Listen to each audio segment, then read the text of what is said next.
Massive changes are happening in Canadian politics. With Justin Trudeau finally stepping down as the 23rd Prime Minister after 9 long years, who will replace him? Good question. That remains to be seen. Let me know your thoughts in the comments on who you think it might be. But for now, all eyes are on Pierre Poilievre and his plans for Canada, as it's all but certain that he will become the new Prime Minister of Canada after the election currently scheduled for October 2025. However, we may see an early election called. But who is Pierre Poilievre and what does he stand for? In this video, we'll break down his key policies specifically as they relate to the economy and the housing market, as these are issues that many Canadians have legitimate concerns about. My name is Morgan Little. I'm a realtor here in the Hamilton and Toronto area, so I'm well aware of the impact that housing has had on Canadians. I've been meaning to make a video about Pierre Poilievre and his stance on housing to help not only you, but myself fully understand what his plans are for our economy and our housing market. Now, with the resignation of Justin Trudeau just this morning, I thought it's as good a day as any to dive into the topic. If I can ever do anything to help in your real estate journey, feel free to book a call using the link in the description below, and I look forward to connecting, even if it's just to pick my brain. Till then, let's get into it. Starting off with his policies on the economy and housing. Number 1, fiscal responsibility, where Poilievre believes that the root cause of inflation is government overspending. He's pushing for a pay-as-you-go law, which would require the government to cut spending elsewhere before introducing new expenses. Supporters say this approach would create more disciplined budgeting, but critics argue that it might limit the government's ability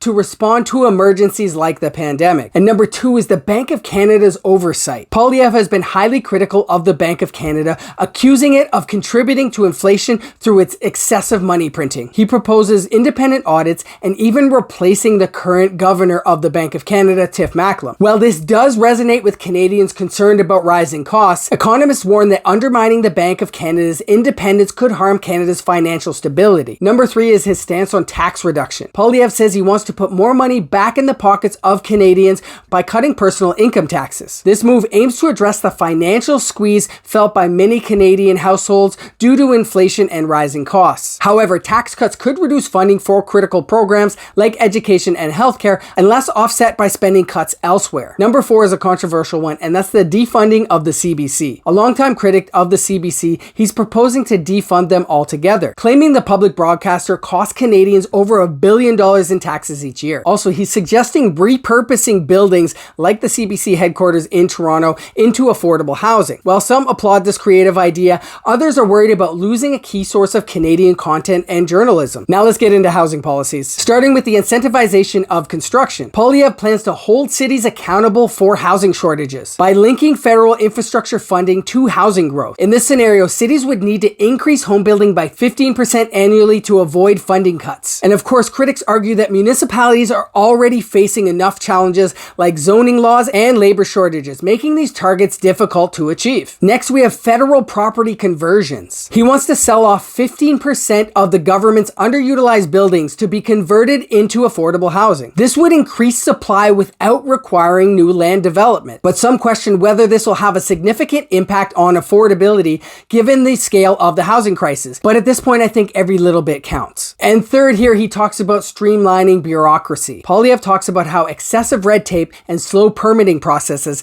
help drive up the cost of housing. His solution is to simplify these systems to encourage faster construction. While it sounds promising, critics say that these changes will require cooperation between municipalities and provinces, which isn't always guaranteed. Now, these policies sound ambitious and like exactly what we need to hear, but is it all just lip service? Let me know your thoughts in the comments if you think that he can have a major impact on our current housing crisis. Now let's get into his track record, starting with his fiscal initiatives. During his time as cabinet minister, Poilievre played a key role in expanding the universal child care benefit, giving families more financial support. He also introduced income splitting for families, which helped reduce taxes for many households. He's also been a big advocate for free speech, which has garnered him a lot of support lately. And he's been a strong voice against policies like the liberal carbon tax, arguing that it unfairly burdens middle-class Canadians. His stance on limiting government overreach has been consistent throughout his career. Of $1 billion, WTF. Known for his sometimes humorous grilling of officials in Parliament, he's earned a reputation as a watchdog for taxpayer dollars. But one of the biggest criticisms about him is that he's unproven in terms of implementing anything large scale. While he is skilled in identifying problems, critics argue that he hasn't demonstrated the ability to implement large-scale solutions, especially those requiring collaboration across multiple levels of government. And next is his polarizing rhetoric. His aggressive communication style appeals to some, but definitely alienates others, and reminds many of you-know-who over there on the other side. And critics worry that this could hinder meaningful dialogue. So while his track record shows consistency in his beliefs, his leadership abilities are still largely untested, especially at a high level. Some of the biggest concerns about Poilievre as a prime minister are, like I mentioned, his controversial style, which could deepen divisions in an already polarized political climate, unlike any that we've ever seen in Canada before. Some fear this may prevent progress on issues requiring compromise. And while his housing policies are bold, some argue that they oversimplify the issue. For example, municipalities often face challenges like lack of funding or pushback on larger scale developments. And his tax cutting agenda could lead to funding gaps for essential services. And though his platform is heavily focused on the economy, some worry that there's not enough attention being given to social issues. So some Canadians see him as a much needed disruptor, while others are worried his plans might create more challenges than solutions.